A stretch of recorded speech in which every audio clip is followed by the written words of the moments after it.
Perkenalkan, nama saya Yuliani Veronica Dun, NIM 20030301114, kelas C semester 3 jurusan Sosiologi.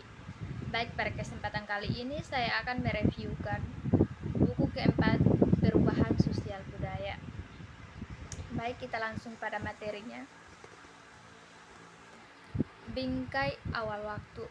Jurnal tersebut mulai diterbitkan pada tahun 1971 yang kebetulan juga tahun ketika Komite Status Perempuan di India dibentuk. Ini adalah tindakan lanjut dari PBB. Majelis Umum telah mengadopsikan konvensi penghapusan dari semua bentuk diskriminasi pada tahun 1969,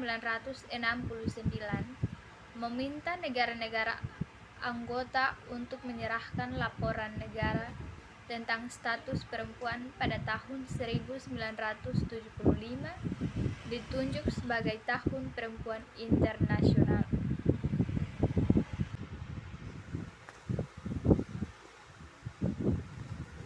Konversi tersebut merupakan hasil dari upaya yang dilakukan oleh gerakan hak-hak perempuan di seluruh dunia, mengungkapkan ketidakpuasan dengan paradigma pembangunan di skenario pasca Perang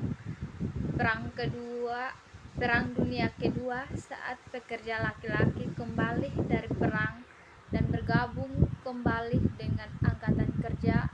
Wanita tidak hanya harus berjuang untuk mempertahankan beberapa kebebasan yang diperoleh selama perang, tetapi mereka juga harus berjuang untuk upaya yang sama dan masuk ke dalam profesi dipertimbangkan tidak pantas untuk mereka. Perbedaan bingkai yang terpenting di antara disonansi ini adalah ekspresi dari keyakinan penuh pada konstitusi India sebagai kerangka kerja yang merespon secara memadai untuk aspirasi perempuan India dalam ulasannya tentang laporan Komite tentang status perempuan di India.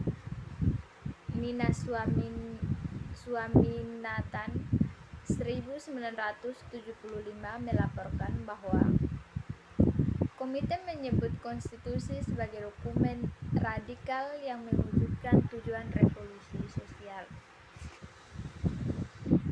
Kita dapat melihat bahwa para aktivis hak-hak perempuan di India saat itu sadar terbelah antara tampil berbeda dari Barat gerakan perempuan liberal dan berjanji setia di konstitusi liberal. Mereka sangat menyadari bahwa domain hak-hak perempuan terletak tepat dalam peningkatan banyak sebagian besar masyarakat pekerja keras yang miskin. Sementara mereka gagal memperhatikan itu adalah kerangka konstitusional itu sendiri yang menempatkan perbaikan status perubahan dalam domain keluarga atau bersama Hindu dan komunitas agama atau etnis, tetapi menopang individu, keluarga, negara sebagai lokus hak. Wanita sebagai pekerja nasional, pengembangan ke ekonomi otonomi.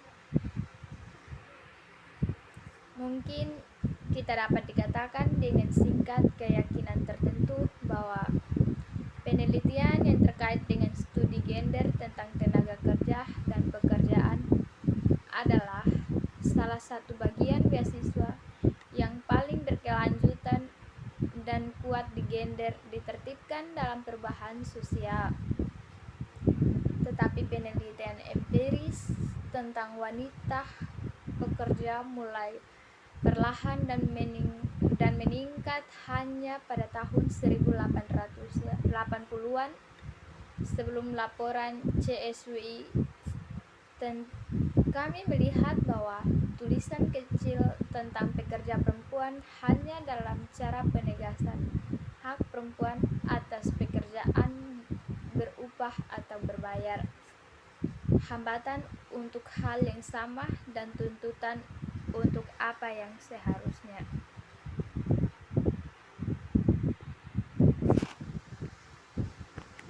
Data inilah yang juga mempersulit jika seseorang menelitinya bagi para sarjana untuk melompat ke kesimpulan yang paling dekat dengan realitas pribadi kelas mereka. Misalnya, persepsi masyarakat tentang peningkatan jumlah wanita yang bekerja mapan karena visibilitas perkotaan, perempuan elit dalam pekerjaan bergaji lebih tinggi. Kemudian menemukan dalam analisisnya tentang data yang ada bahwa tingkat partisipasi kerja perempuan telah menurun sejak awal abad dan tren belum ditangkap oleh kemerdekaan maupun pembangunan terencana yang terpusat ini. Wahyu yang mengejutkan, dan alasannya tidak hanya disebabkan oleh sikap atau bahkan faktor seperti pencapaian pendidikan. Karena itu mudah diamati bahwa kualitas pekerjaan secara keseluruhan menurun. Pekerjaan di sektor terorganisir telah menyusut, dan bekerja di kerajinan tradisional, industri kecil menghilang dengan cepat.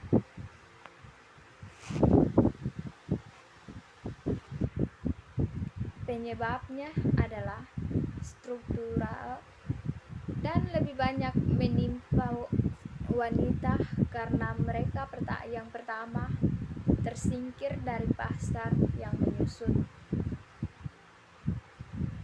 Seperti disebutkan sebelumnya, perempuan muncul sebagai pekerja yang dibingkai dalam beasiswa sebagai pembagi beban pembangunan nasional.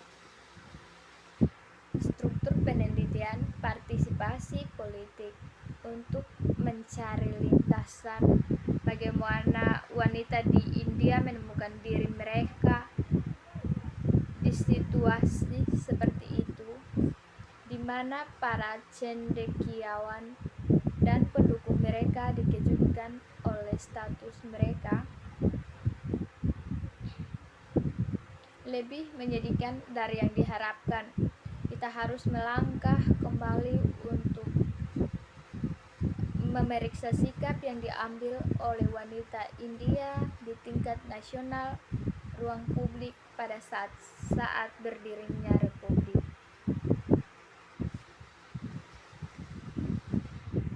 Memang untuk feminis yang datang dari usia beberapa generasi kemudian dan harus diakui dibangun di atas kebebasan yang diperoleh oleh nenek moyang ini dalam pertempuran keras, itu menakjubkan bahwa wanita India berkemuka saat itu menemukan ide itu reservasi menjijikan untuk kecerdasan mereka sangat mendalam, bahwa untuk menghibur pemikiran mereka akan menerima bahwa mereka lebih rendah kecerdasan atau status yang lebih rendah.